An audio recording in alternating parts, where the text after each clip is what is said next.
Howdy, and thank you for joining us today. Welcome to our event in celebration of the 21st Annual Susanne M. Glasscock Humanities Book Prize for Interdisciplinary Scholarship. I'm the director of the Glasscock Center, Emily Brady. The Glasscock Center's Book Prize was first awarded in 1999 and was permanently endowed in 2000 by Melbourne G. Glasscock, class of '59, and his wife, Susanne M. Glasscock, for whom the prize is now named. We are so grateful for your support of the prize. Through their generous endowment, eminent scholars and their influential books have made a strong and lasting impact on humanities research and teaching across the United States and internationally. There have been 19 recipients of the book prize since its endowment. Starting last year, we began to award books that not only engage in interdisciplinary scholarship at the frontiers of the humanities, but also books which are both scholarly and explicitly interested in civic engagement. Our webinar today from Texas A&M University will begin with my formal awarding of the prize to Dr. Susanne Neiman. Then, our chairs for the event, Dr. Katz and Dr. Shandley, will introduce Dr. Neiman, who will give a short presentation about her book before we open up to questions, first from the chairs and then questions from our audience.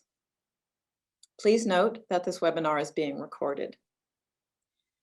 Let me express my warmest thanks to the faculty and staff who have made the prize possible this year. Our nominations committee, Dr. Rebecca Hankins, Dr. Sonia Hernandez, and Dr. Sarah Potvin, and also our selection committee, Dr. Irene Moyna, Dr. Teresa Morris, and Dr. Robert Shandley. I would also like to thank my team here at the Glasscock Center for their work in support of the prize. I'm really delighted to award the 21st Glasscock Book Prize to Dr. Susanne Neiman for her book, Learning from the Germans, Race and the Memory of Evil, published by Farrar, Straus and Giroux. Randall L. Kennedy, Michael R. Klein Professor of Law at Harvard Law School, writes, quote, "Learning from the Germans puts discussion of the horror of American and anti-Black racism into instructive, fascinating, and disturbing dialogue with rumination on the record of Nazism in Germany. This is a moving, deep, important book." End quote. Dr. Neiman's book is clearly very topical. It has been widely discussed and praised for its scholarship, its interdisciplinary methods, which include historical, philosophical, autoethnographic, but also for the deep humanity of her writing. This prize includes an award of $3,000, but also we have a physical prize, and this is a book clock, which I am now virtually awarding to Dr. Neiman. Please join me in congratulating her for this significant achievement.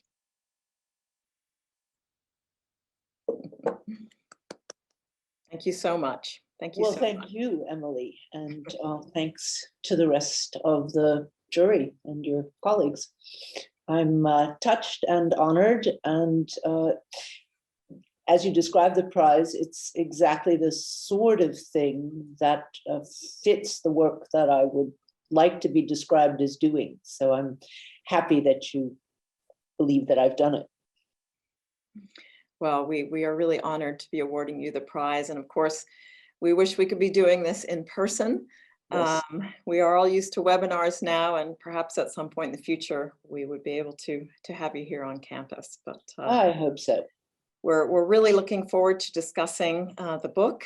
And I will, without further ado, I'm going to hand over to our chairs here. Dr. Claire Katz is Professor of Philosophy here at A&M, and Dr. Robert Shandley is Professor of German and Film Studies, also here at Texas A&M University.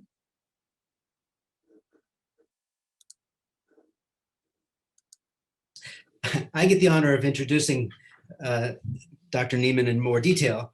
Susanne Neiman is the director of the Einstein Forum in Potsdam, Germany, which I've heard her describe as a public think tank. I kind of think of it as a broader version of the Glasscock Center in a lot of ways. But it is certainly a forum for intellectual exchange and debate in the Berlin-Potsdam area. Her previous books, which have been translated into numerous languages, include Why Grow Up? Subversive Thoughts for an Infantile Age, Moral Clarity, A Guide for Grown-Up Idealists, Evil in Modern Thought, an Alternative History of Philosophy, The Unity of Reason, Rereading Kant, and my favorite, Slow Fire, Jewish Notes from Berlin. She grew up in Atlanta, Georgia, and studied philosophy at Harvard and the Free University of Berlin. She has been a professor of philosophy at Yale and Tel Aviv universities. Neiman has been a member of the Institute of Advanced Study in Princeton, a research fellow at the Rockefeller Foundation Study Center in Bellagio, Italy, a senior fellow of the American Council of Learned Societies, and she is now a member of the Berlin-Brandenburg Academy of Sciences and Humanities. Her books have won prizes from PEN, the Association of American Publishers, and the American Academy of Religion. Her shorter pieces have appeared in the New York Times, the Boston Globe, the Toronto Globe and Mail, the Guardian, and Dissent. In Germany, she has written for Die Zeit, Frankfurter Allgemeine Zeitung, and Freitag, among other publications. And I must say that I often see her quite often on German television in one form or another. So at this point, we're going to ask Dr. Neiman to go ahead and give us a brief introduction to her book before Dr. Katz and I will start out the questioning. Susan? Thank you very much, Bob. Yeah, German television, it's hard for Americans to imagine that the German media really likes to interview philosophers on all kinds of questions. It is one of the things that's nice about living here. I remember, of course, I only found this out after his death, that my own Doktorvater, John Rawls, once wrote a letter to the editor of the New York Times, and it was returned. If I tell this to people in Germany and they try to imagine Habermas's, a letter from Habermas being returned, whoever the editor was would have been fired, they tell me. It would have been a scandal. So yes, I'm asked to talk about a whole variety of things.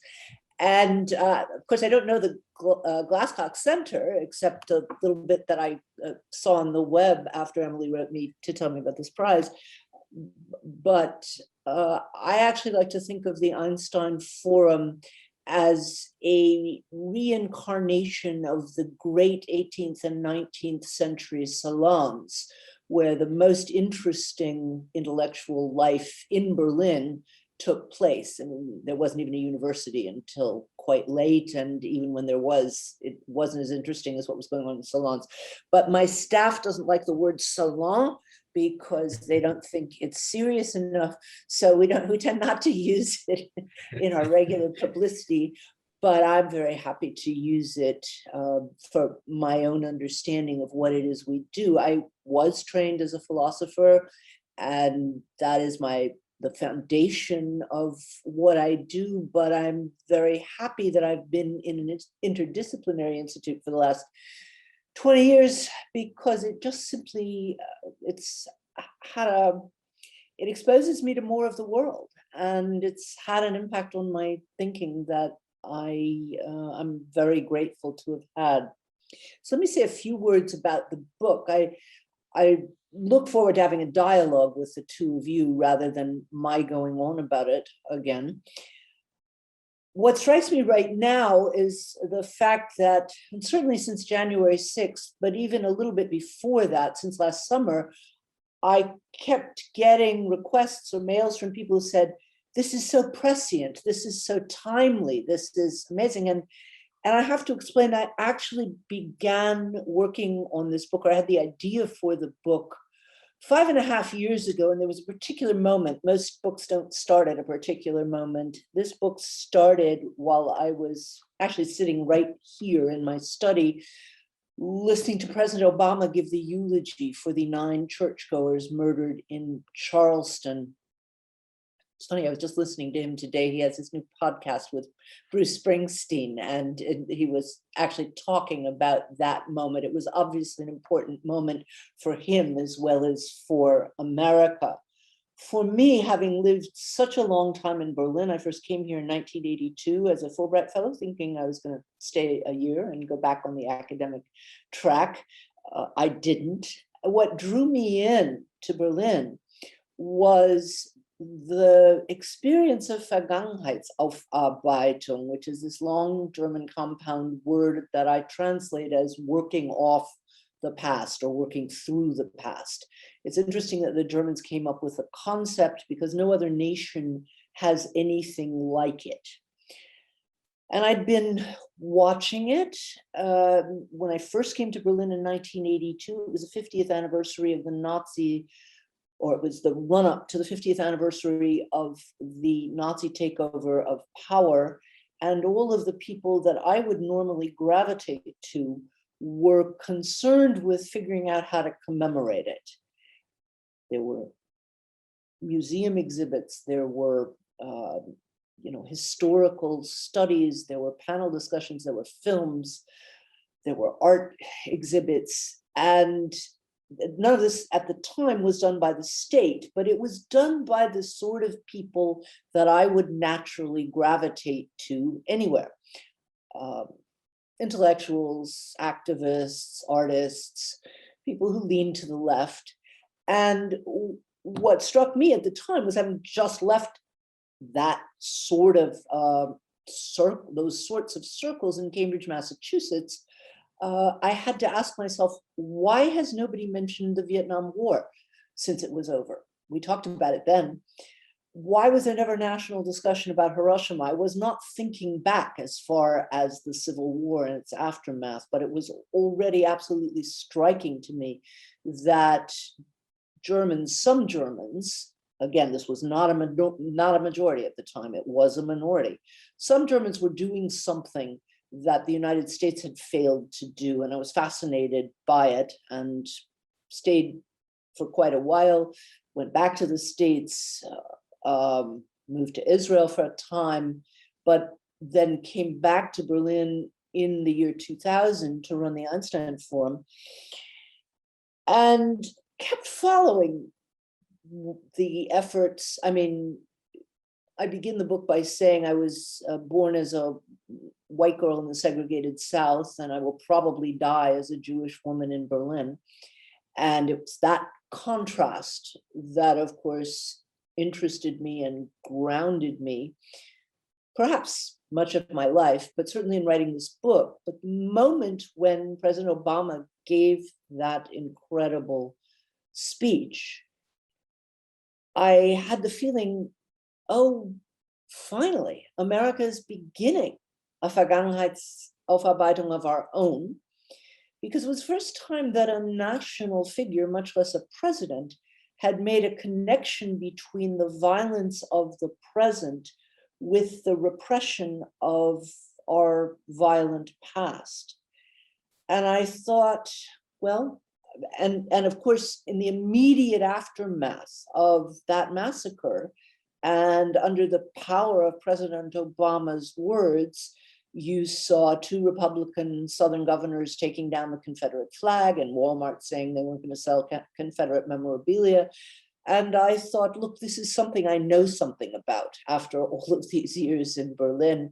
This is something to which I can contribute.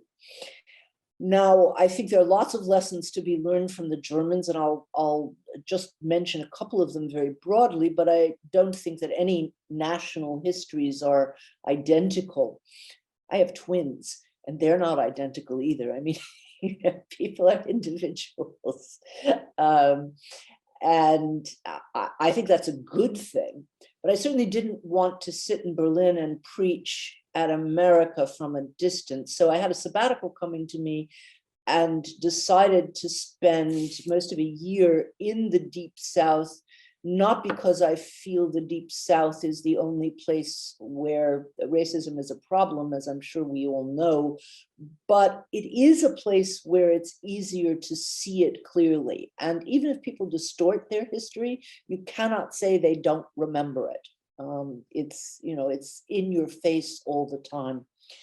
So I spent, I guess, a good 2 years. I began by interviewing a lot of people in Germany. I wanted to write this book in the first person, not because I think it's irrevocably subjective, but as a way of taking responsibility for what I was saying. And I know that there are people who could have written, you know, a book on a similar subject differently, but I also wanted to include as many other voices as possible.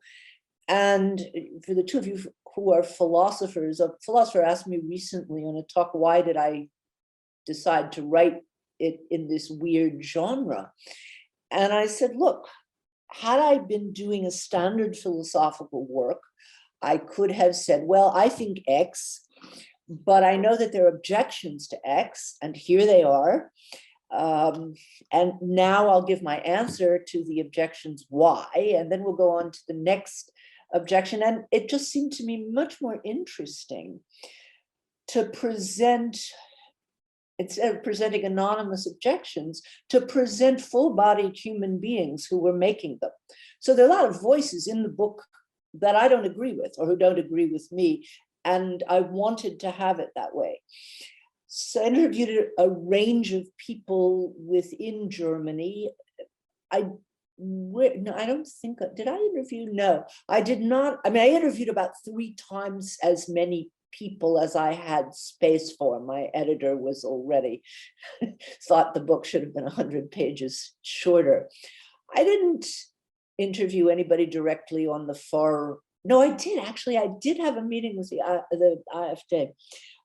But in general, I chose to interview people within Germany who were working directly on this process of Vergangenheitsaufarbeitung, either the person who created the Wehrmacht exhibit or the person who was the director of the Buchenwald Denkmal concentration camp memorial site and research center, as well as just a variety of other people, Jews who have lived in Germany for a long time, Jews who have not lived in Germany for a long time, people of color who rightly complain.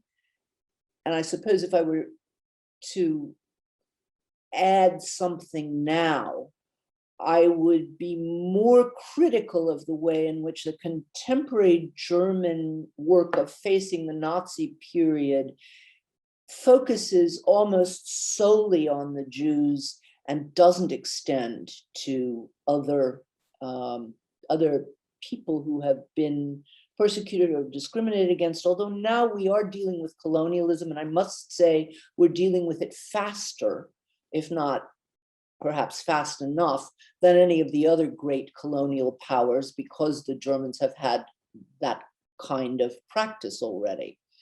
I hope that my words stay true. I can't swear to it because we're in the middle of negotiations about exactly what to do with Germany's colonial past.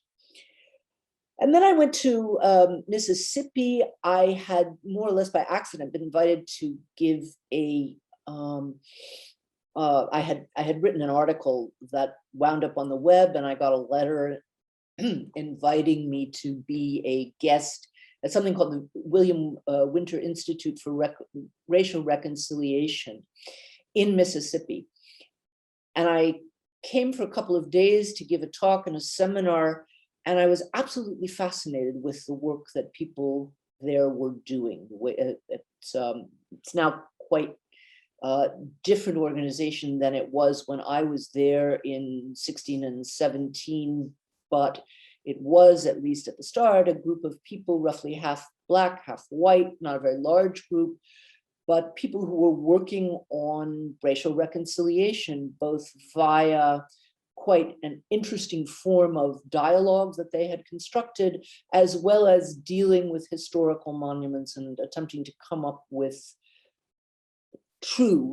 truer narratives of Mississippi history. And I was fascinated with what they were doing there. So I used the Winter Center as a base to explore other places in the Deep South and simply soak up what I could. There's a long chapter focused on the Emmett Till murder and the repercussions that has had in the Mississippi Delta. I had the privilege of interviewing Brian Stevenson as the National Lynching Memorial was under construction. I must say, if you haven't seen it, the pictures don't do it justice. So as soon as you can travel again, it is the most extraordinary, moving, and inspiring monument I have ever seen anywhere in the world. It's really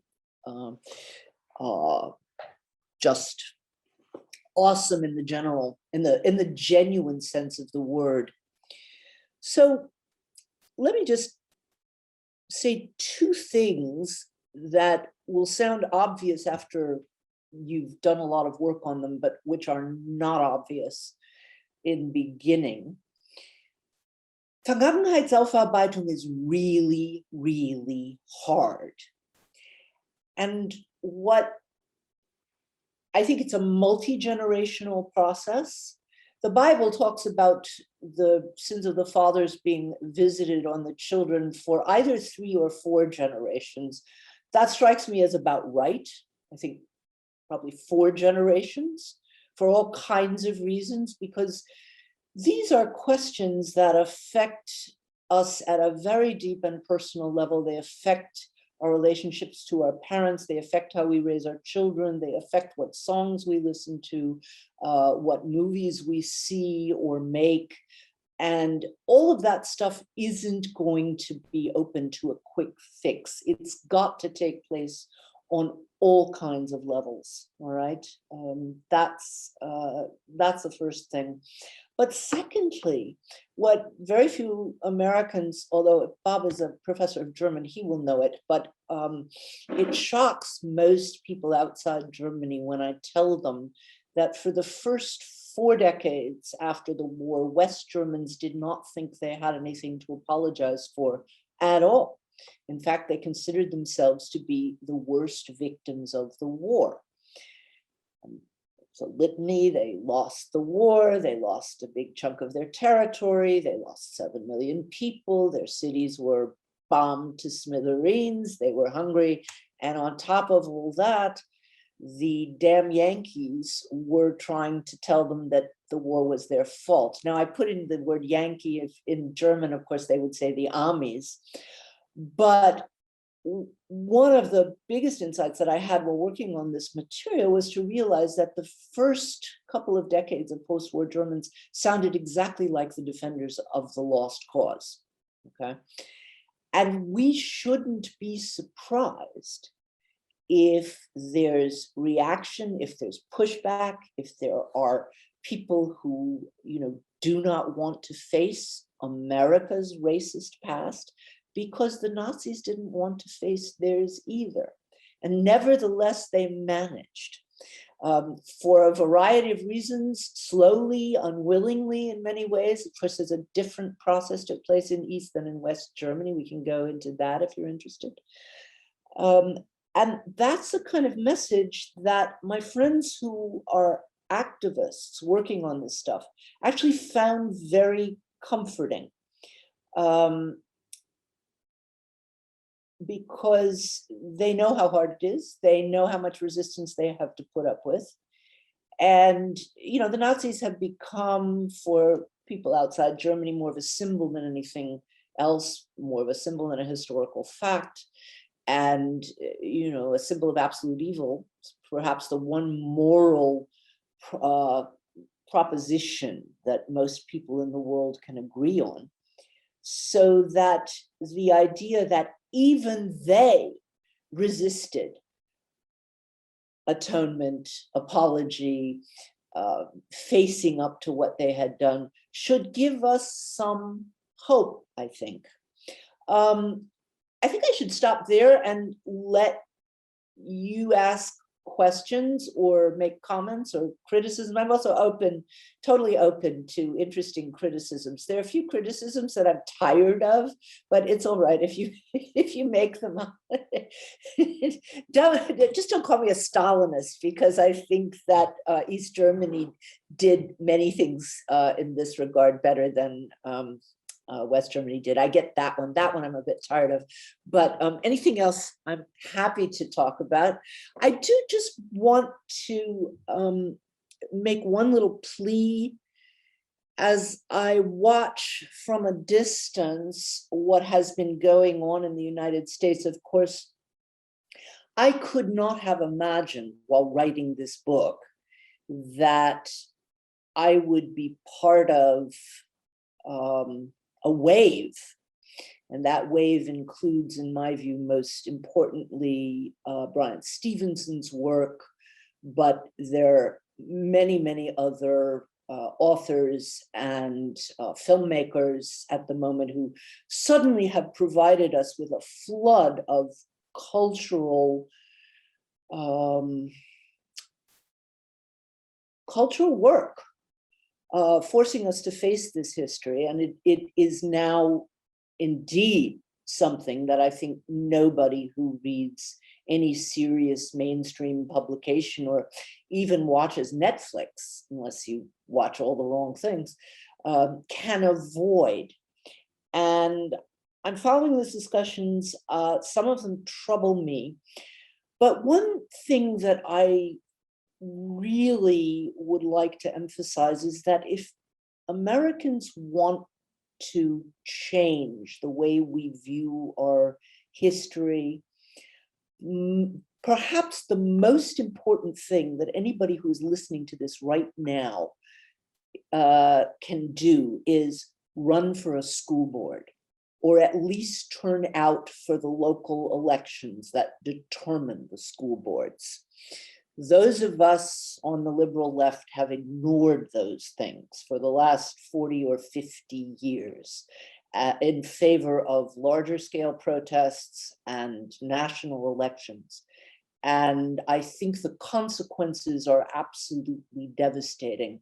So there is really more important than renaming a building. I think renaming buildings in certain situations are the right thing to do, or taking down a statue, or contextualizing a statue. All those things are have meaning, and going out on the street is meaning. I take part in demonstrations sometimes too still. But run for a school board, please, or at least know who's running for your local school board, and go out and help them win. So I'll stop there. Thank you, Susan. So I'm going to start. You know, I was initially tempted to start with the question you were sick of. No, you can say, no, you can, just as long as you, No. I'm happy to have intelligent, thoughtful, and I'm sure you will give a thoughtful discussion of that question. We'll see about that. It's the hate mail, No. which I sometimes get, calling me a disgusting Stalinist, that I have trouble with. Just for the record, I'm not a Stalinist. I'm not a communist. I'm not I just want to make this clear. I'm not a Stalinist. I'm not a communist. I'm not even a Marxist. Okay, so No, I don't think any of those. I'm a social democrat. I don't think in any of those things. I, like any Germanist, might have scratched my head at the first sentence of chapter 3. Maybe not, because I think that there's some sort of Stalinist tinge to it or anything, but that it doesn't seem, it might have been a supportable claim in 1949 with the declaration of the GDR. It kind of loses some steam in the 50s with the cosmopolitan purges, and probably by the 60s or 70s ceases to have much factual ground to it. I had my own polemic. It's also like claiming that East German monetary policy was better, but but I don't care about that. I think that I, like you, have spent a lot of time in the East and have had a lot of friends from the East, and think that there was much that went on both in the East and the West, at least at the private level, that and non-governmental level, that was quite remarkable. What I was trying to understand was the claim itself, is that not whether it's right or wrong, but what its place is in your argument, you know, because you are a philosopher, and I wanted to know, is it just that you want to, is it about about pushing back on the erasure of anything good that might have come out of East Germany, in which case, right on, or is it a more philosophical assertion about the importance of the state in setting a historical agenda when you're trying to work through the larger questions of Vergangenheitsarbeitung? It's both, and thank you for that distinction. Perhaps because there are probably people listening who haven't read the book, I should just very quickly state what the claim is. The claim is that in the first 40 years, East Germany, communist East Germany, did a better job of facing the Nazi past than West Germany did. And there's a reason for this. Most of us probably know the statement, it's quoted all over the place, of the pastor Martin Niemöller. First they came for the communists, but I wasn't a communist, so I didn't do anything. And then they came for the socialists, but I wasn't a socialist. And I used to see it in college dorm rooms. I suppose now it's all over the internet, as a statement of the idea that if anybody's civil rights are threatened, everybody's civil rights are threatened. And that's certainly true. But I am absolutely certain that Niemöller was also making that as a simple statement of historical fact. First, they did come for the communists, and then they did come for the socialists. We make a mistake in seeing Nazi ideology as reducible to anti-Semitism. It wasn't, okay? It was generally racist, and it was deeply anti-communist for a lot of reasons, but let's just simplify it to say communism was an internationalist movement and Nazism was a nationalist movement, okay? So when the war was over, the people who came back to head the country were communists who had either spent the war in concentration camps or in exile, right? And they were genuine anti-fascists, unlike the people who were running West Germany. Now, grant you, there was a Stalinist period in the 50s. There was the stupidest thing that the GDR ever did was to call the wall the anti-fascist protection wall. There was an instrumentalization of their anti-fascism, no question, stupidest thing they ever did. And nevertheless, there was a basic message that everybody in East Germany picked up, real simple. The Nazis were criminals, and defeating them was a liberation.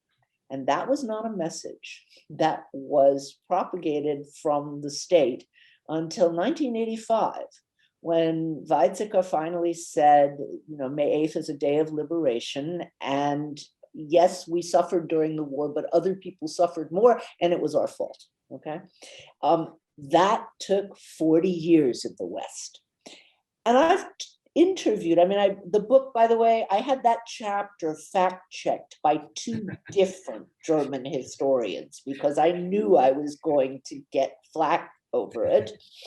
And so all of the figures hold up in terms of the numbers of Nazis who were prosecuted, the number who were tried, and the number who were in office, and what was done with the school system, and whether or not there were memorials. All of that stuff holds up. But in addition to that, I did some qualitative research. I asked an awful lot of former East Germans, and I picked people who were not members of the party, some of whom had been really quite brave members of the opposition to the GDR. And all of them said, I could criticize everything about the GDR except that the anti-fascism was genuine. So, of course, it, depends on who you meet and who you go for. And I'm sure that I know that there are other voices as well. But I, first of all, to answer your first question, yes, am appalled at the way in which everything that was good about the GDR, with a possible exception of women's rights, I think there's now a consensus that the GDR was much better to women and made it much easier to have a career and children than anybody in the West did. So that people will acknowledge, but everything else they trash in really quite contemptuous terms. But secondly, because I do want to make a point about the state. What I think is interesting is that you had two examples in West and East Germany of completely different processes. In East Germany, it was top down. And one of the things that meant, of course, especially as time wore on, is that it was less intense, because we do tend to disregard messages from the state. On the other hand, what had to happen in West Germany was a very grassroots process of people getting together, churches, intellectuals, small groups of citizens, students, of course, in the 60s, who were enraged that the state hadn't done anything. And you might say that in some ways it was a deeper process. My ideal view of Vergangenheitsaufarbeitung, and we just might get that in the United States right now, is that you really need both. Leadership is a good thing, but grassroots community organizing is equally a good thing, and we might just have a chance of the two of them coming together. I hope that answers your question. It does. Because I agree that to redebate, who did it better, it can be a tiring debate, especially since you spend a lot of time in your book talking to someone who's clearly a very good friend in Jan Philipp Reemsma, right? Who would have been one of these people who's doing the grassroots work for a long, long time.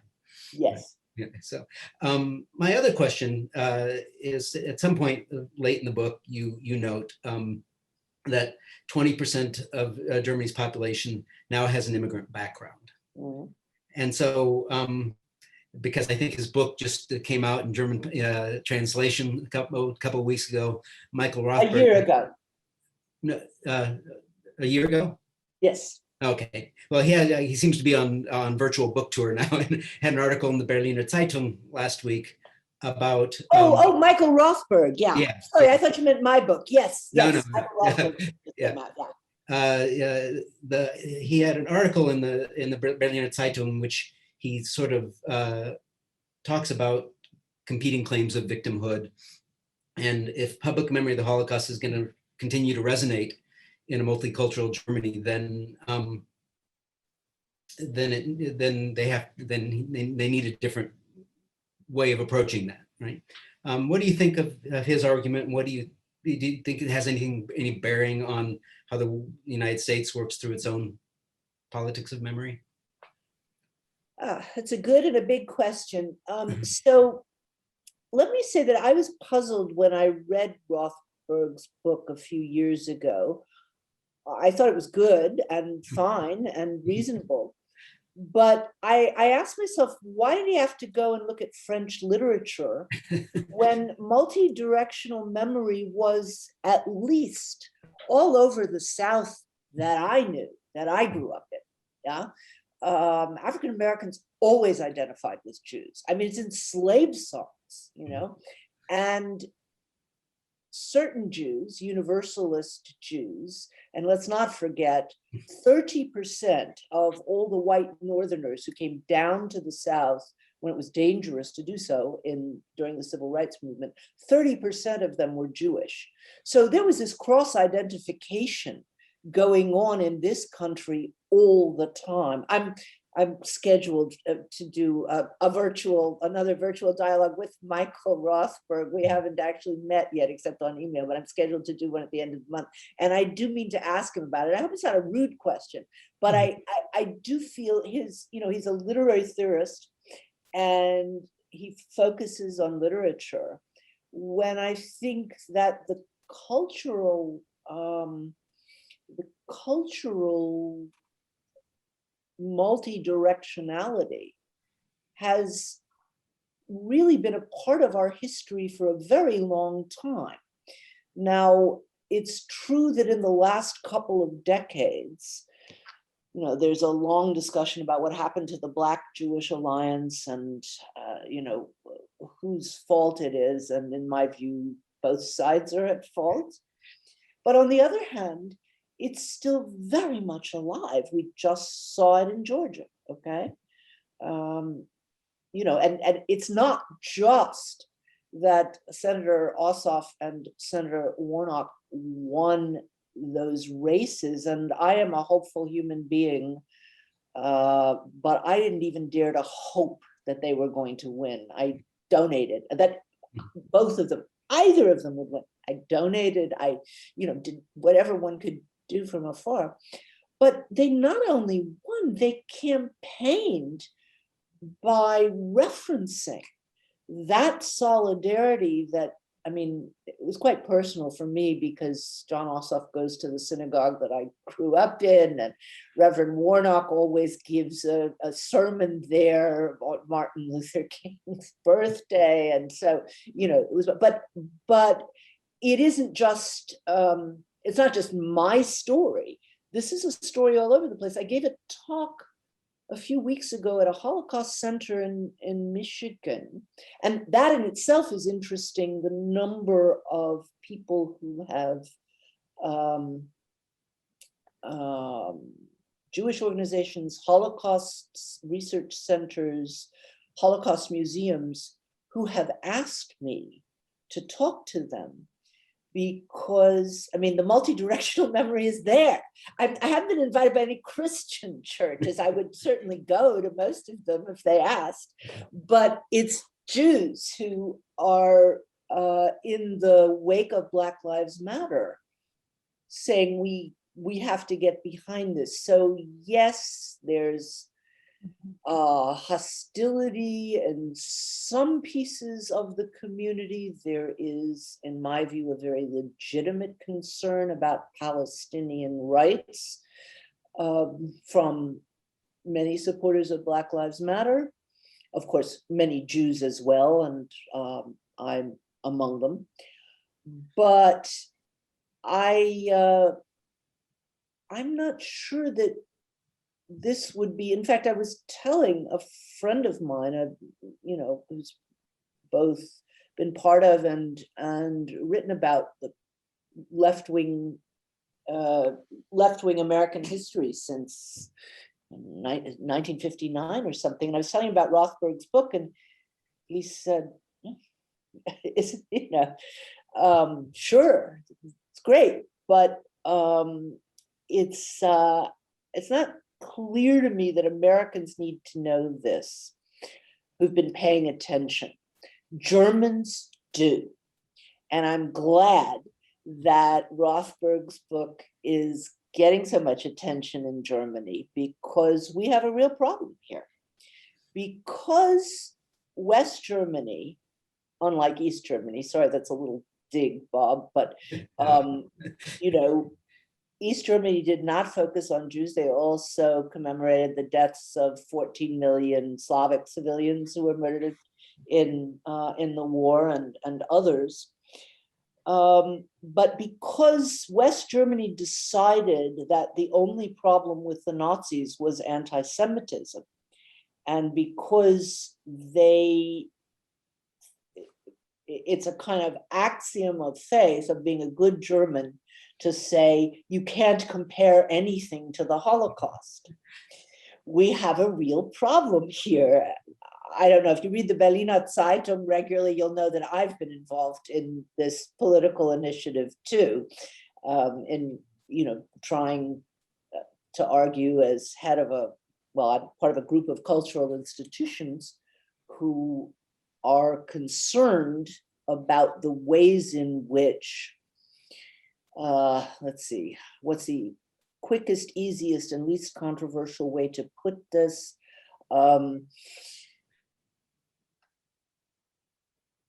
Most German politicians believe that support for Israel,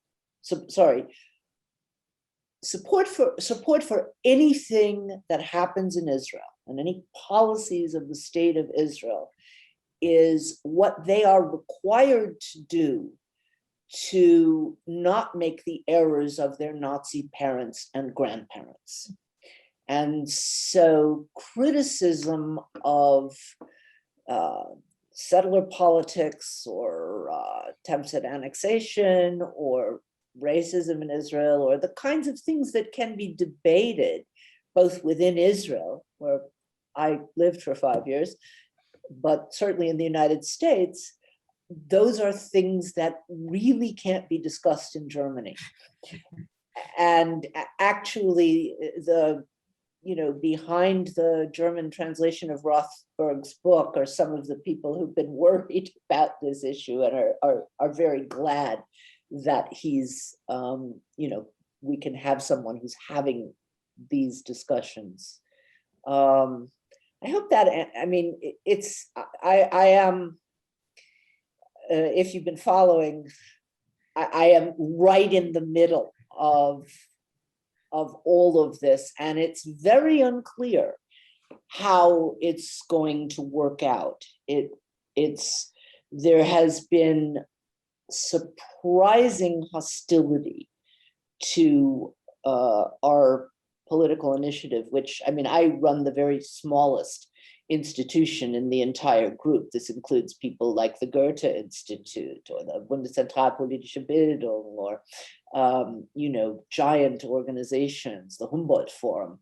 The Humboldt Forum that has a genuine problem now with the question of colonialism. There are lots of people who have vowed never to set foot in the Humboldt Forum because it basically houses a set of colonial objects. So it's a very contemporary and unresolved question at the moment. Have I said enough? Very good, thank you. Okay. But I'm hogging the mic. I'm going to turn it over to Claire. Okay, my turn. So thank you, and Emily, thank you for asking me to participate on the panel to help chair and to ask a couple of questions. So Professor Neiman, I wanted to thank you for the book, and actually there are several points that you just brought up that were initially questions I was going to ask, and but I moved them aside. One of them was thinking about the book is interesting to me in part because of the two groups of people, and thinking about the relationship between the now what I would consider fraught relationship in many ways between American Jews and Black Americans in this country, thinking about the civil rights movement. And I remember many years ago when I was teaching somewhere else, asking Roger Wilkins, who was giving a talk where I was teaching, I just was so I guess, disturbed by, this was in the 80s, by what was clearly this fraught relationship, and thinking about how does one go about repairing it, and asking him, just walking up to him, not really thinking about how famous he was, how does one think about what to do here? And he didn't give me very many easy answers, but I was thinking about that a lot through the book, and in part because of your prologue. And so I'm gonna scaffold my question. I'm gonna ask both questions at the same time because I think that potentially the answer is related. So the story that you share in your prologue actually reminds me of the stories that my grandmother told me about growing up in the American South. She was born in Baltimore, but shortly after she was born, her family moved to Lynchburg, Virginia. She was a Jew, it was a Jewish family. So she grew up in Lynchburg, went to Lynchburg College, and the stories that she tells about being a young Jewish person, a young Jewish woman growing up in the American South, resonated with the stories that you told in the prologue.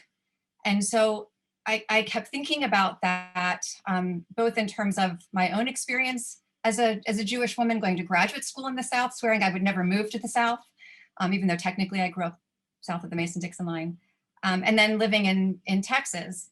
And I keep thinking about this, what you talk about in terms of Germany, and it's very personal in a lot of ways, that you've lived in Germany and you've come to terms with what Germany has done. And I wonder what someone who has not had that experience that you've had living in Germany for as long as you've lived, seeing it, the texture of it, doing research on it, how someone can take something away from the book who essentially is not you, who has not lived through that experience.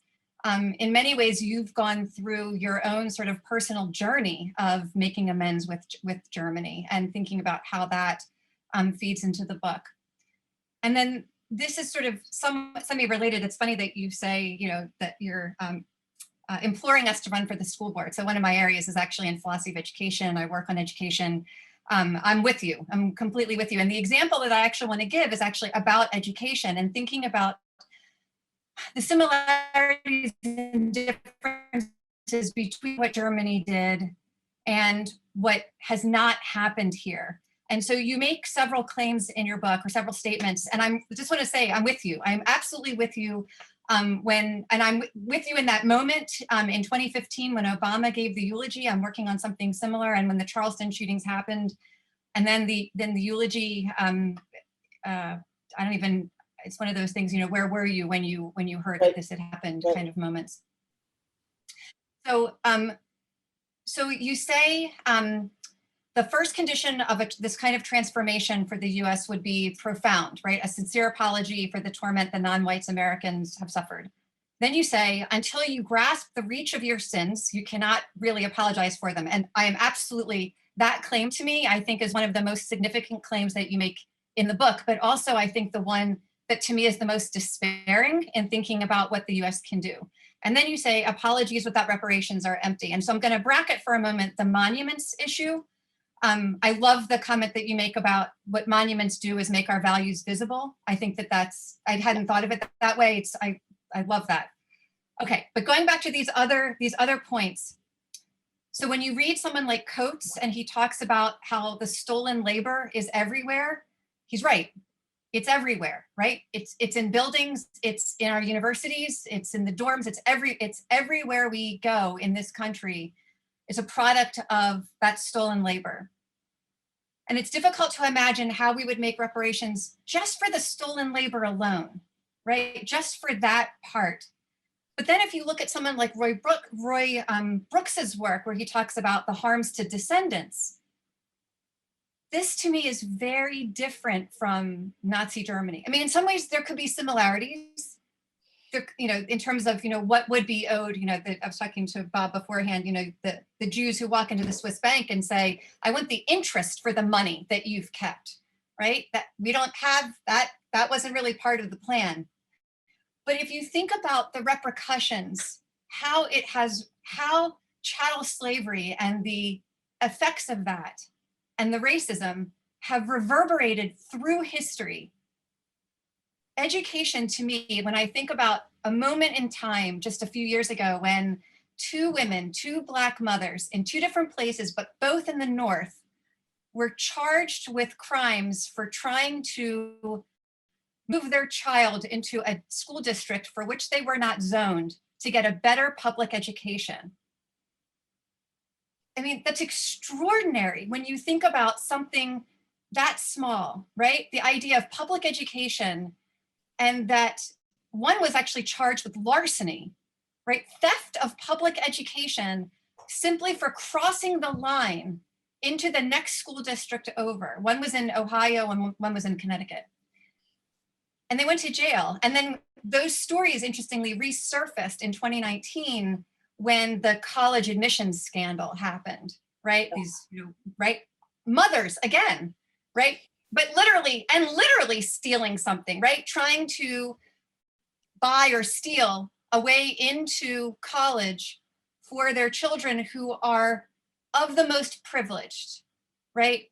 From private schools to, just wealth that could get them wherever they needed to go legally. Did they get in trouble? Yeah, but nowhere near what these two Black women were charged with for the public education. And so when I think about the implications of, 400 years later, what do you see as similar in terms of what Germany has done that the US, even if we were to face the past, which clearly is the first obstacle, what could we do that would truly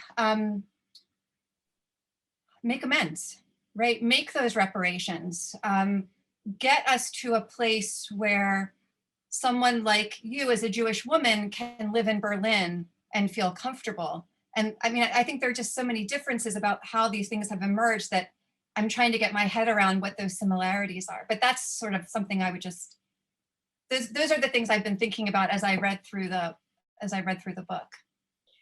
Well, that's a huge and interesting set of comments. Let me see what I can do to respond to them. Let me make clear about reparations. I think that the United States has a moral obligation for reparations, both to African Americans and to Native Americans. Okay, that is, I left that except to mention it briefly, that I wasn't going to go into it out of the book. But if we want to talk about our original sin, that's where the original sin comes in. But the question is, what are we talking about reparations? And I don't think there's an easy answer. I know a lot of people are working on it. A lot of people are trying to calculate, the interest and the debt and all of that. My view is, first of all, even from a pragmatic and political point of view, I don't see that, giving checks to African Americans has a snowball's chance in a hot place right now, and not even right now, for a long time, but I'm not even sure it would be the right thing. What I think needs to happen is actually more radical, and maybe this will please you because it would be the kind of radicalness that might correspond to the radicalness of the injuries that have been made. Here's a start. I'm glad you mentioned the school district issue. Is it a law of nature that schools are supported by local taxes?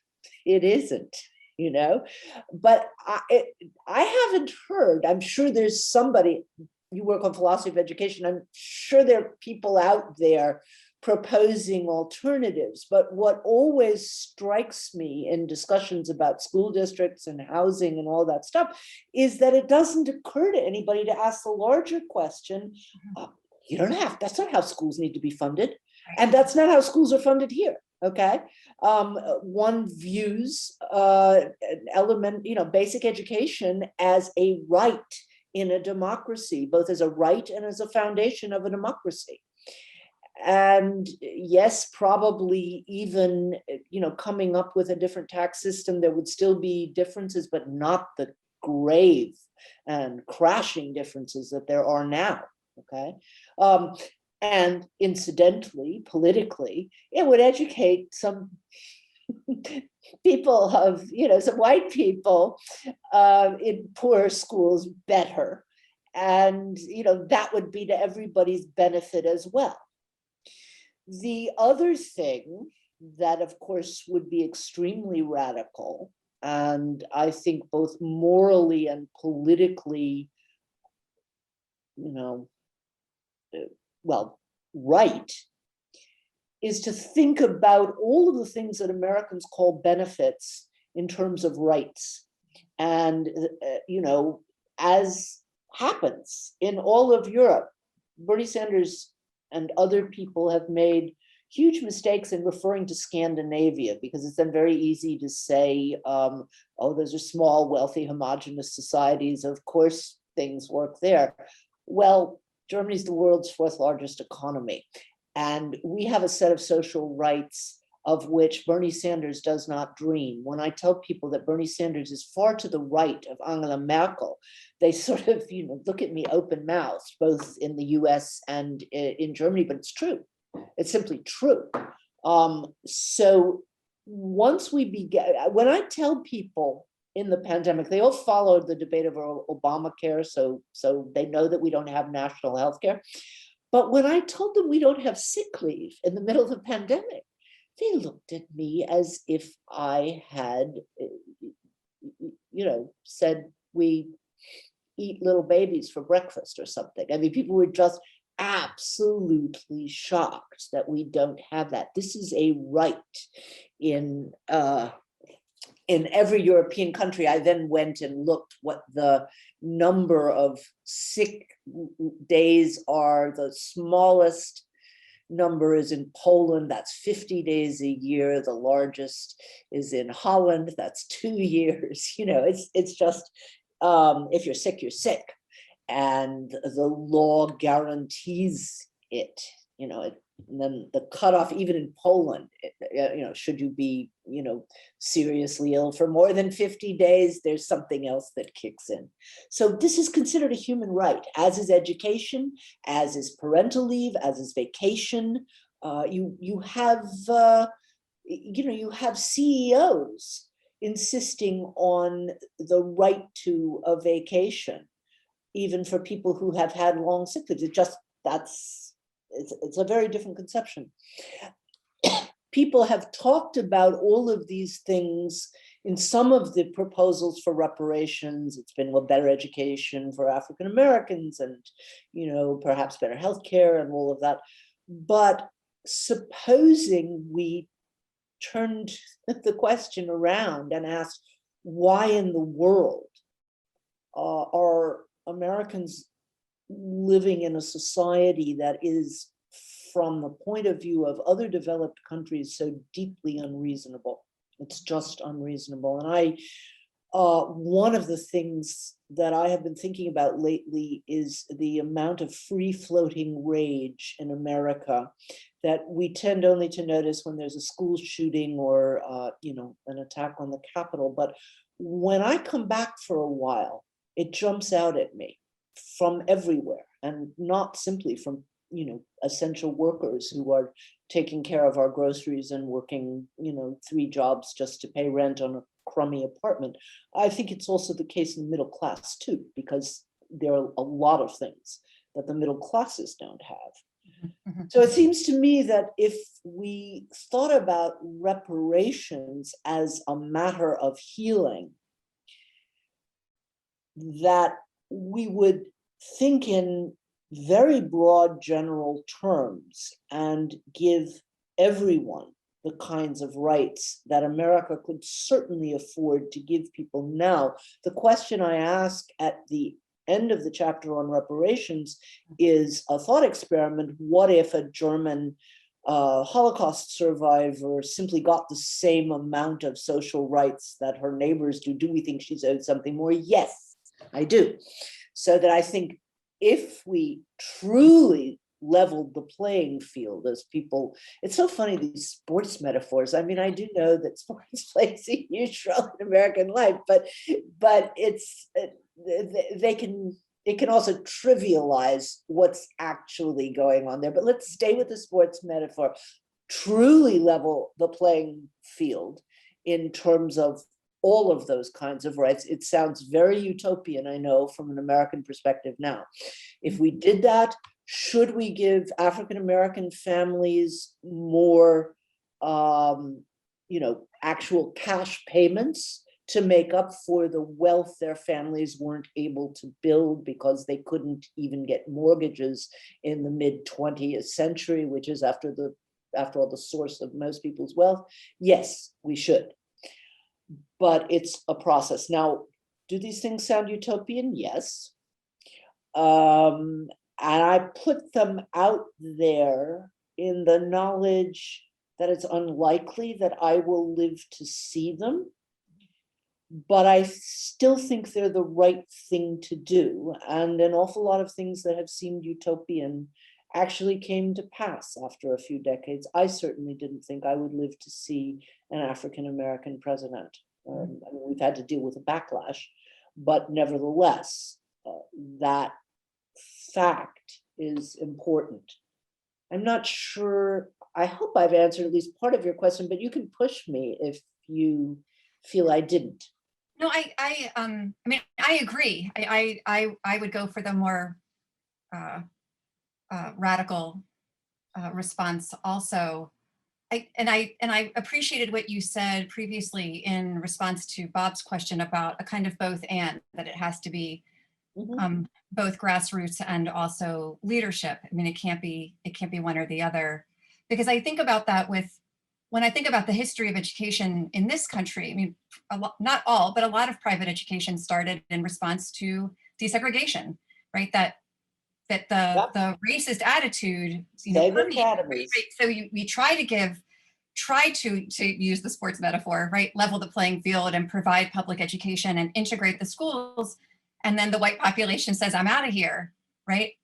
I'm going to continue to pay my property taxes, but I'm not sending my child to that school. And then the whole issue, even with Brown versus Board of Education, not including Black teachers in that ruling, right? So then the problems that emerged from the white teachers who continue to be racist teaching Black kids who are now in the schools. So you can look at it and say Brown failed, but it wasn't desegregation that was the problem. It was not also addressing other parts of it. So when you talk about this, you look at the Constitution and you look at how education is addressed in the Constitution, it's hard not to be cynical and say, well, we can do X, Y, and Z, but unless we also address the ideology that's permeating, people are going to find a way around this. And I don't know how you get at the thinking. I mean, literally just the thinking that needs to be changed. And for me, wanting it to happen yesterday and thinking that if you're going to actually change this, that may itself take several generations for it to undo. So I appreciate your response. I mean, I agree with what you're saying. It just keeps making me think about how does one go about doing this? And running for the school board, I agree with you. I mean, I think that those kinds of changes may need to happen locally. When you look at even desegregated schools or integrated schools, and often there's two schools inside a school, right? There's who's taking the AP classes, right? And who's not. So here's a story that Emily was holding up the hardcover edition, so maybe you didn't see the afterword to the paperback. I had a little epiphany on the New Jersey Turnpike a week after I turned in the final manuscript late. My editor was on my case, and so I couldn't include it in the book. But but it's important, I think. So I tell it in the afterword, among other things. I'm invited to one conference, and I want to be at a memorial service for the last of my teachers to pass.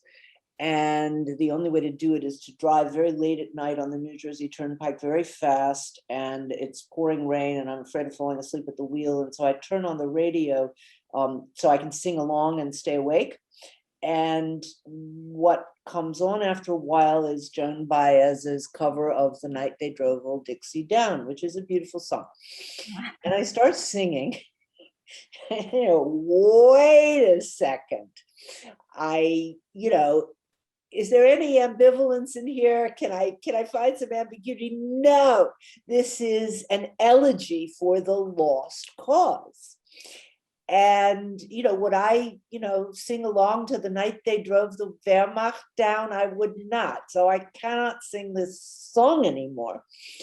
And I started thinking, Baez's civil rights creds are as good as anybody's. I mean, she not only famously sang at the March on Washington, she sang in Selma at the time when white people were being murdered, okay?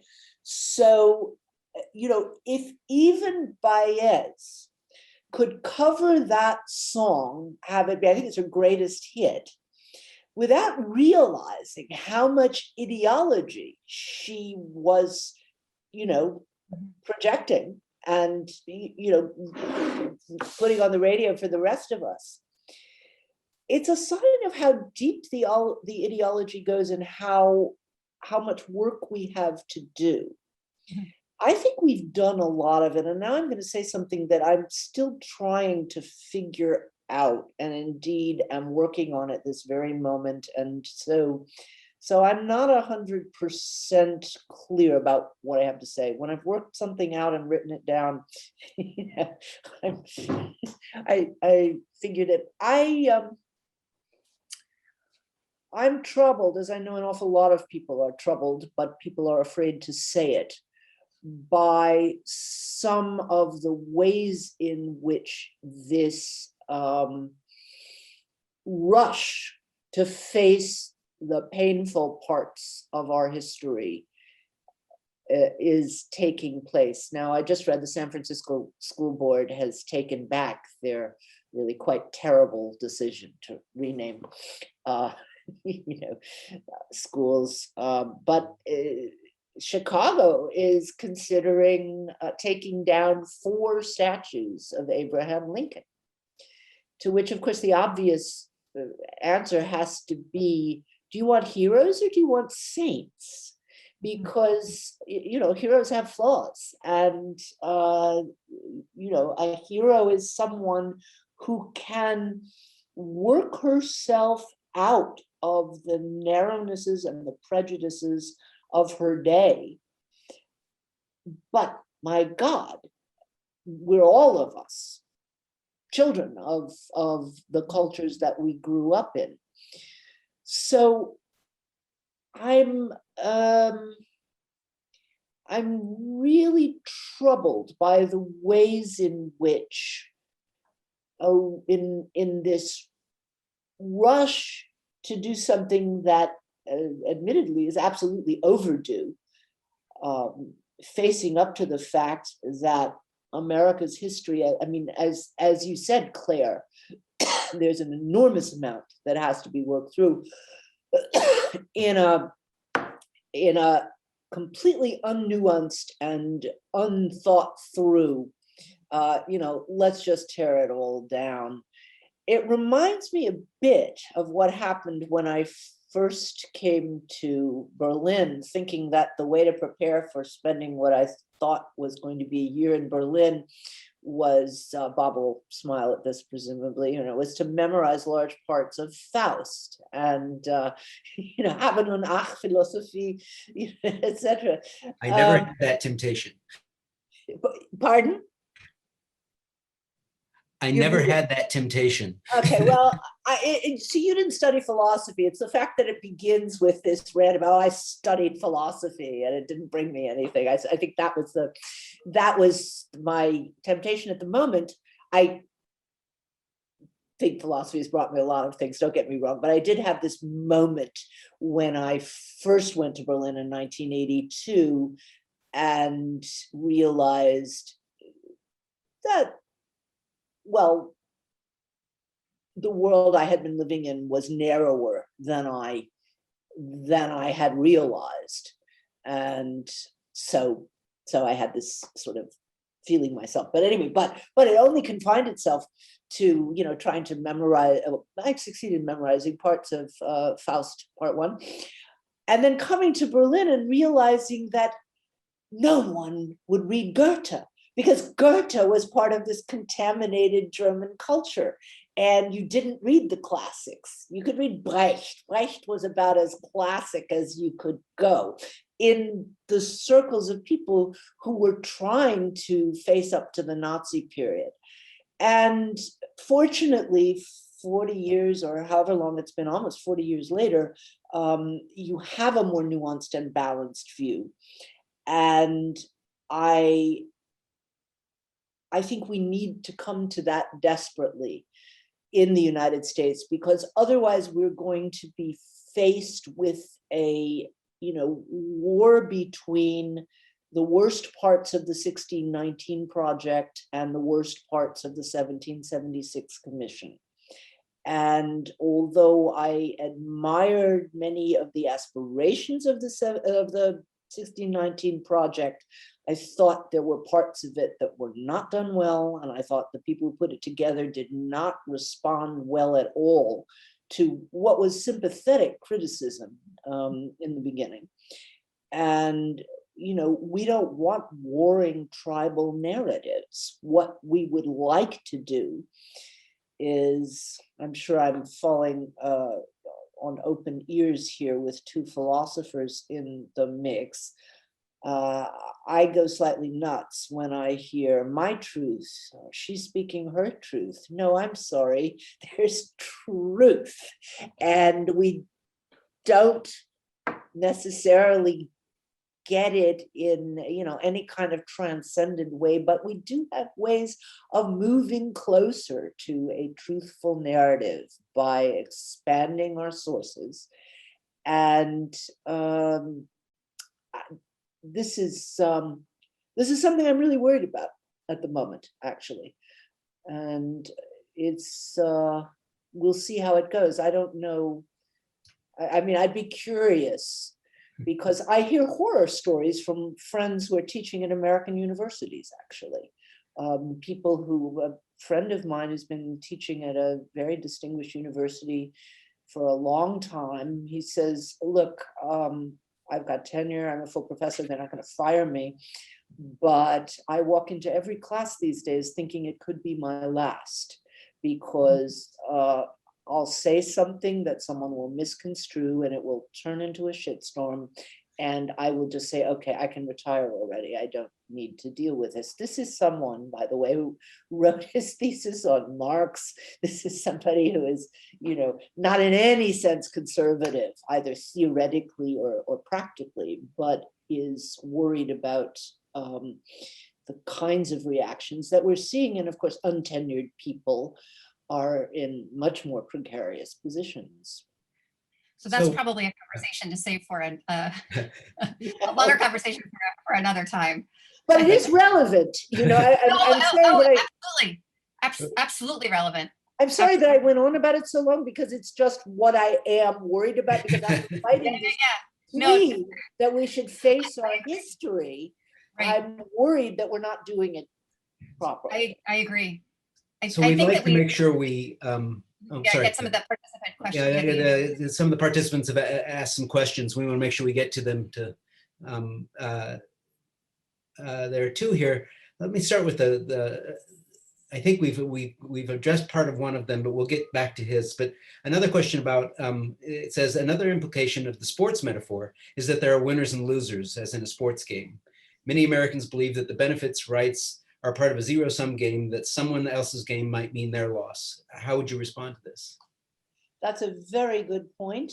I would respond to it in the way that I responded to Claire, that is the reparations for all of the injustice that America has lived with. And let's not forget that, you know, racism has been used certainly for almost 150 years to, you know, destroy the labor movement, or at least to divide the labor movement, to make sure that if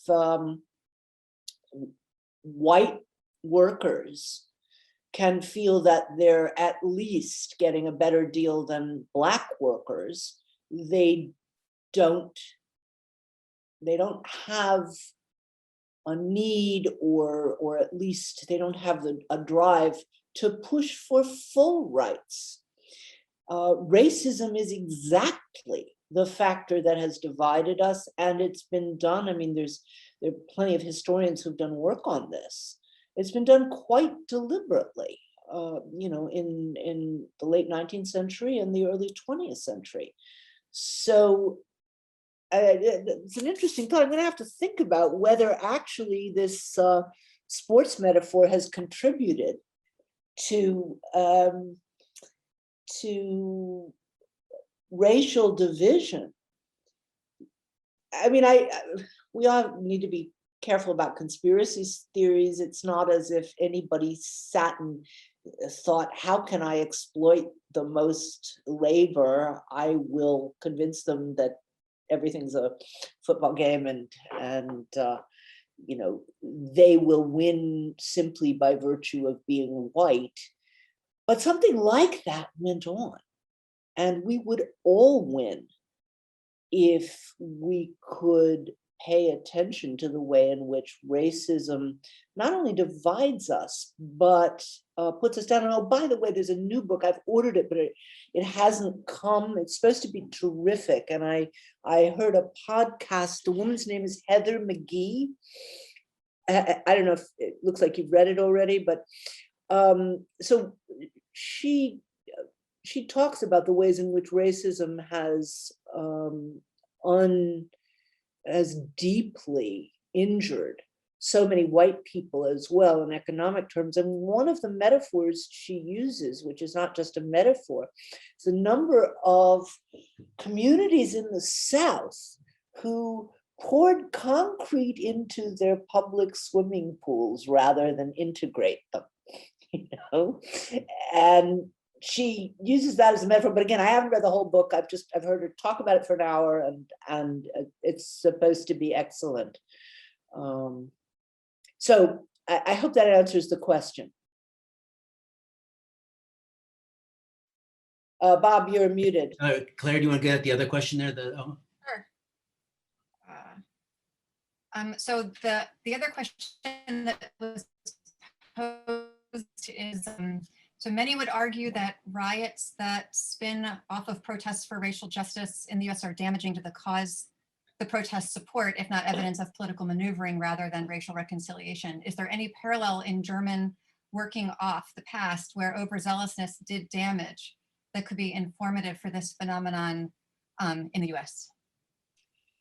Well, thank you for the question, but let me first say that I don't know what news sources the person who asked the question is watching. I find it always important to use many news sources every day. It does take time. The reports of the riots out of Black Lives Matter were highly exaggerated, and the attempt at equivalence between Black Lives Matter, which occasionally did some damage to some buildings, and what happened at the Capitol is that's just a piece of political manipulation. Yes, obviously the cases of violence against property were blasted, certainly all over Fox News and other sources, with the very deliberate hope of turning people against Black Lives Matter. There are German examples. The German examples come from the late 60s and the early 70s, when protesters threw rocks and destroyed some property. One of the people throwing rocks grew up to be foreign minister under the Green Party, but and got called out for it, asked to apologize at a certain point. Worse than damage to property was a wave of terrorism that took place in the 70s, where people were actually captured, kidnapped, and killed. And there was a sort of simple equivalence between big capital and the Nazis. Now, in fact, some of the people who were kidnapped were old Nazis. There's no question about it. I still don't think you can justify kidnapping and murdering someone in the ways that the Red Army faction did. And that did certainly, well, first of all, it led to some very draconian laws. But secondly, I think it probably did slow down the pace of Vergangenheitsaufarbeitung in Germany for a good decade or so, simply because people were appalled by that terrorism. So, I mean, I share the concern that people who want to force their country to face up to its crimes should do it as reasonably and decently as possible. And my remarks before about, you know, not taking down statues of Lincoln because he wasn't a saint go in the same direction. But I do think the amount of rioting that accompanied the Black Lives Matter demonstrations has been wildly exaggerated. So our colleague Hoyun Kim's asked a question. I was struck by the conversation that you had with Charles Reagan Wilson, whose scholarly inquiry, as you put it, was driven by overarching question, how a people could be so religious and so racist at the same time. Given the preponderance role of the Protestant churches play here in the United States in the perpetuation of the myth or particular narrative, how would the future moral reckoning look like here in the States? Also a good question. Look, there are Protestant churches and Protestant churches. And they're Catholic popes and Catholic popes. I'm Jewish, but I'm a huge fan of Pope Francis, who has put social justice as well as the climate crisis and anti-racism, along with social justice, at the forefront of his papacy, as have many Protestant church leaders. Now, to be fair, the ones that I know, the ones who make a national, in the national picture are Black. So I'm thinking William Barber, or now Raphael Warnock, but I know that there are white pastors as well. Look, this was something I got out of talking to Charles Reagan Wilson, wonderful man. It's fundamentalism that's the problem. And it's fundamentalism that is not only a problem in religion, it's a problem with the Constitution as well, And I think they're connected. As he told me in that conversation, I think I recorded it in the book. He said, look, I'm a historian. Historians are always very, very, very careful about making any statements that they haven't backed up with a ton of archives. Philosophers get to, be a little bolder there. The insistence on religious fundamentalism among some Protestant churches, I think, slides over into a fundamentalism about the Constitution. And of course, even the fundamentalists pick and choose the pieces of the Bible that they insist need to be, held up as the word of God. They don't actually stone people for committing adultery, for example. There are all kinds of other examples that they go over blithely. But unlike some of my atheists, I do have a close friend who's an absolute atheist. You can't say anything good to her about religion or a religious impulse. I think, some of the most powerful and moral and liberatory impulses in the world have come from religion.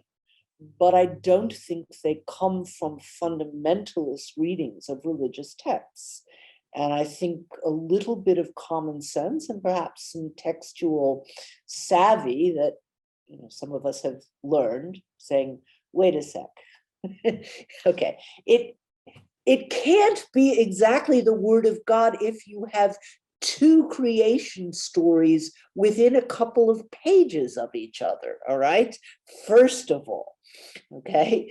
And so if you start from there, I'm not even going to go any further in biblical criticism. If you start from there, then you have to distinguish. And of course, there are these rationalist traditions in all three of the monotheistic religions. Okay, there's Aquinas in Christianity. There's Maimonides in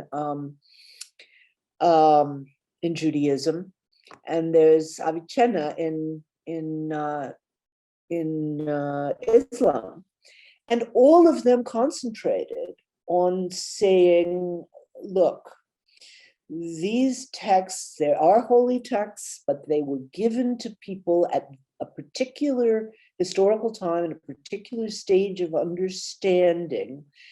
And we can take it on ourselves carefully, seriously, thoughtfully, philosophically, to extract a kernel of a message and to take the chaff as something that was needed at a particular historical time. I find that perfectly legitimate. And there are an awful lot of religious leaders who do the same thing. So I think that religion can be a great source of a fight against racism. I mean, as a matter of fact, the standard biblical text that's an argument for racism is kind of crazy, right? I mean, so we start with the idea God created human beings in his image. That ought to mean we're all children of God, right?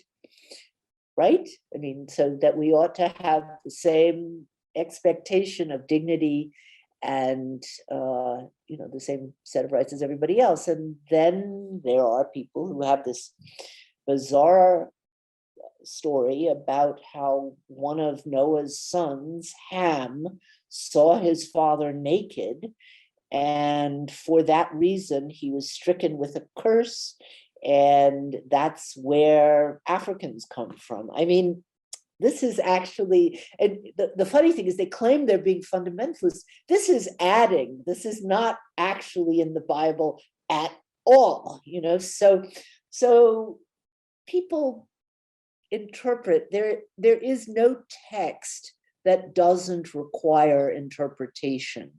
And the question is, can we learn to be better interpreters and use the idea of the image of God to say something about human dignity, which is common to all religions, actually, insofar as I understand the polytheists, about whom I know less.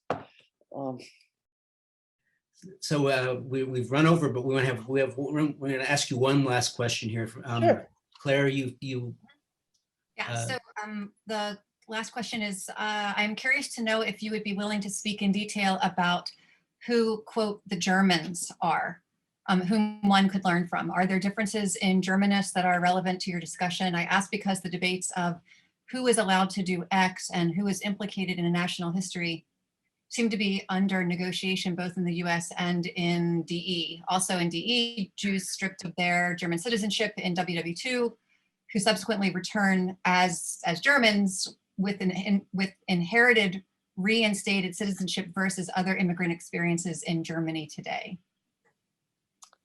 Very good question. Of course, look, the title was a provocation, and I succeeded in provoking a lot of people. But of course, it makes as little sense to speak of the Germans as it makes sense to speak of the Americans, okay?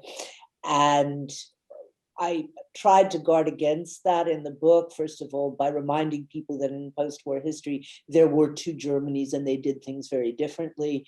And secondly, by interviewing a range of people. Who are the Germans one can learn from? Lots. And one can learn different things. And the best thing, I don't know who the person is, if they're thinking, if they use DE, they'll probably spend some time in Germany. So he's another Germanist colleague. Yeah. Okay. The best thing is to talk to a lot of people, although the anti-Deutsche are really a problem. I find them, there is a movement of people called the anti-Deutsche, who simply think that nothing has been done, nothing has been changed. You can sell books that way, actually. You can actually sell more books by telling Germans that they're awful and they're still stuck in the Nazi paradigms than you do by telling them something good. It's something, which is an interesting fact, but there are a number of books that have come out lately that I find embarrassingly bad, actually. If they had been written 30 years ago, they would have made sense. Many of them were written by quite young people, and you want to say, little historical perspective would be nice here. If you talk to people of color, you will see a stronger criticism of German racism, and I think that's absolutely justified. It's something that people are only beginning to speak about. I think it's absolutely, if there's an implicit question about whether this is right, Jews who are stripped of German citizenship are returned as Germans, that's true. So do their grandchildren. I think that's perfectly legitimate. And then you have a question of, so who else should be allowed to get German citizenship? The laws were vastly improved in the year 2000 when we finally had a social democratic green government, so that it was no longer where you were, it was no longer a question of blood, whether you could become a German. So the Volga Germans, people who'd been in Russia for 200 years, got immediate citizenship, whereas Turks who had been born here did not. That has changed, although it's still not easy to get two passports. That's an issue that needs to come up, whether or not people should be allowed to have two passports. And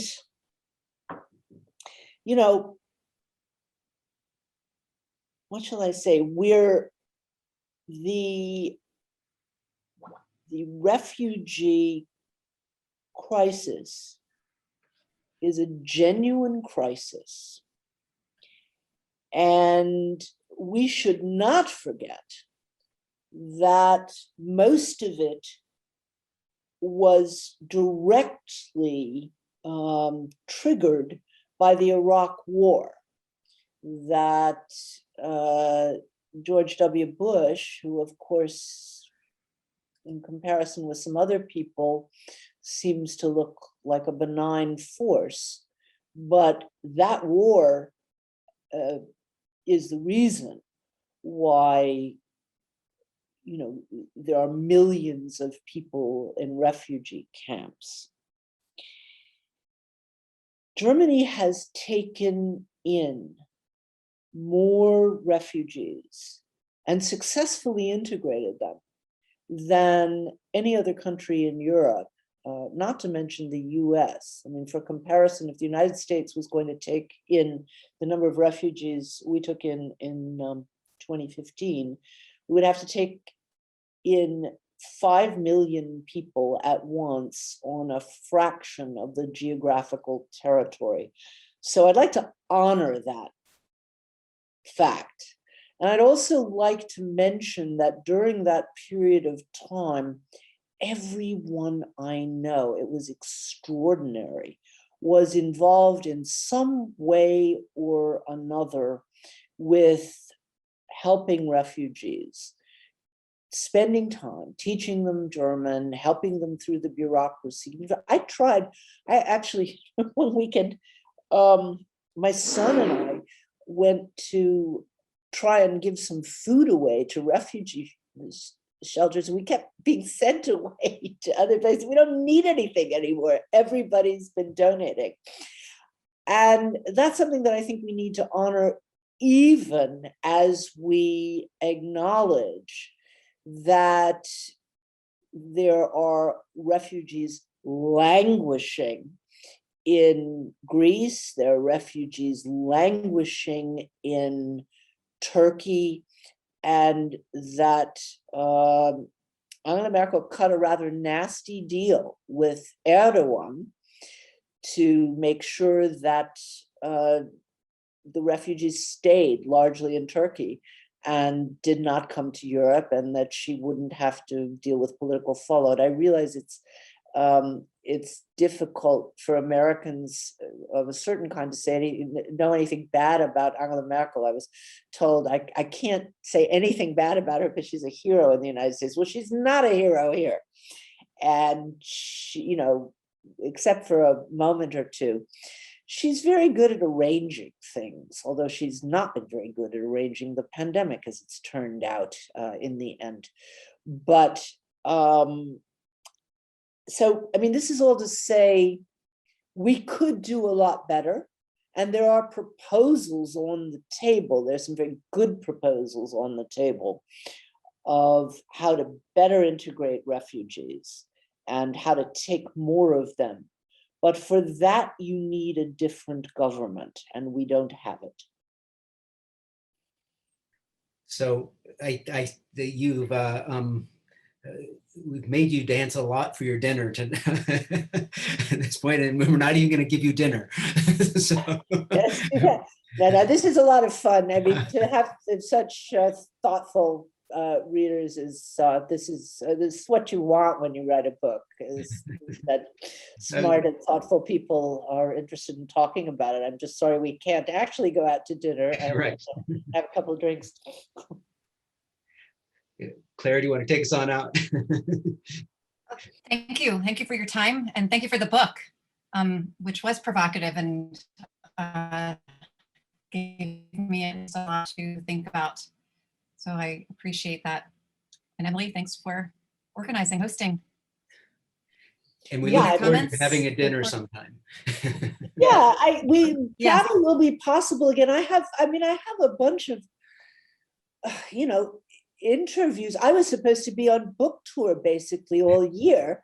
And what's nice is I have been on Zoom book tour, and it means that, you know, people can read the book and talk about it and stuff, but I missed the other part. And so I'd be happy to meet you IRL, as the kids say,